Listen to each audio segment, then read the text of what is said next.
there, and welcome to Global Talent Links IABC Book Quest for Charlotte's Web, written by E.B. White. This is session 1 for this book quest. So, getting to know you, which is always a good thing before you start anything that you're working on together.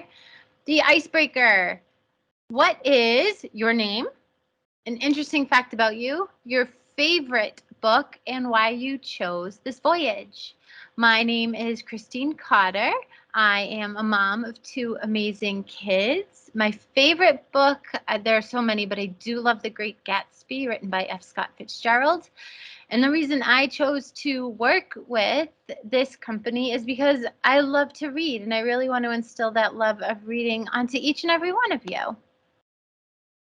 Some thoughts while we dive into the book. How do authors create characters that readers connect with? What's amazing about this idea is that you fall in love with characters. You can see a little bit of yourself in a character, or maybe you don't see yourself in a character. Maybe you see the way you would like to be. You start to relate to and make connections with characters. What you're doing there is furthering your understanding of the text that you're reading. Making connections with a book is what makes people fall in love with reading. How do the elements of the plot show themselves in the novel? So when you're talking about plot, remember you're talking about the exposition, the rising action, climax, the falling action, and the resolution. Okay? Which character do you identify or relate with?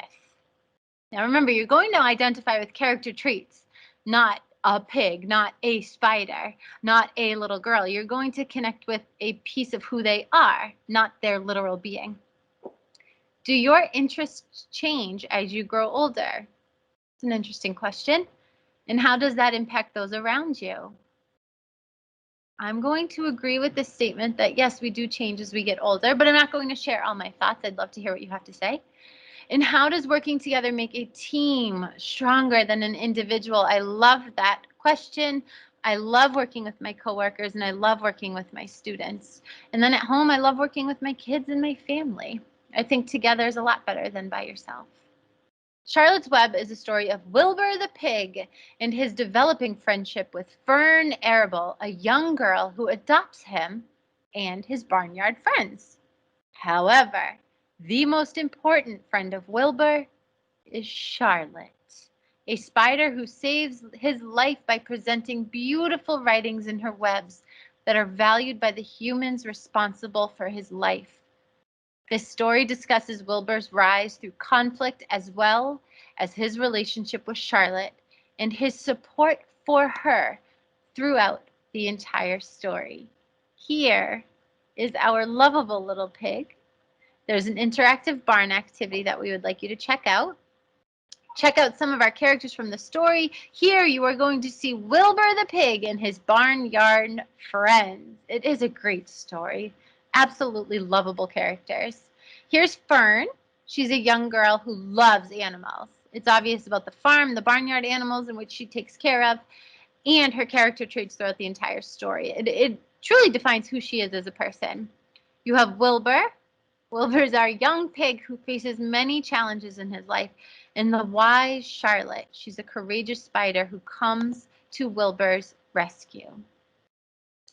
Mr. E.B. White, talented author, wrote this story, like most authors do, based off of his love for something. In this case, it was his love for animals and nature, right? When we write something or when we draw, it's what inspires us. He grew up in Maine, where he experienced many of the events in his story that happened to him in his real life. And he continues to be one of the most popular children's books of today. My kids are little. They know the story of Charlotte's Web. When I was little, I knew the story of Charlotte's Web. Here's the vocabulary you're going to see along the way while you read. Okay, runt, injustice, enchanted, salutations, detest, inheritance. If you don't know what these words are, do yourself a favor, jot down, print this page out, jot down some notes as to what they are. It helps when you're reading to have something to go back to, refer to, when you need the definition for the word. Okay, get some more words on the other side as well. Breakout room activities. These are always so fun. Charlotte's Web is a story that will pull at your heartstrings, and it teaches many lessons. One concept we will explore throughout the novel is friendship, this idea, this theme of friendship. So your mission, 1, chat in your breakout room about friendship. What does friendship mean to you? What makes a good friend? And then reflect, are you a great friend? Are there areas of friendships in which you could improve?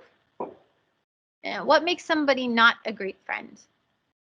What characteristics, and for what you find not to be good characteristics, do your peers that you're talking with, do they have those same characteristics, or where do you differ? And do you think that friends or friendships can change over time? And is it healthy to do so? Here we go. So session 1 are just your introductions. Every session is laid out here and as well as here as to which chapters we are going to discuss. We don't want you logging into a session too early unless you haven't read that chapter. Okay, optional team chat topics.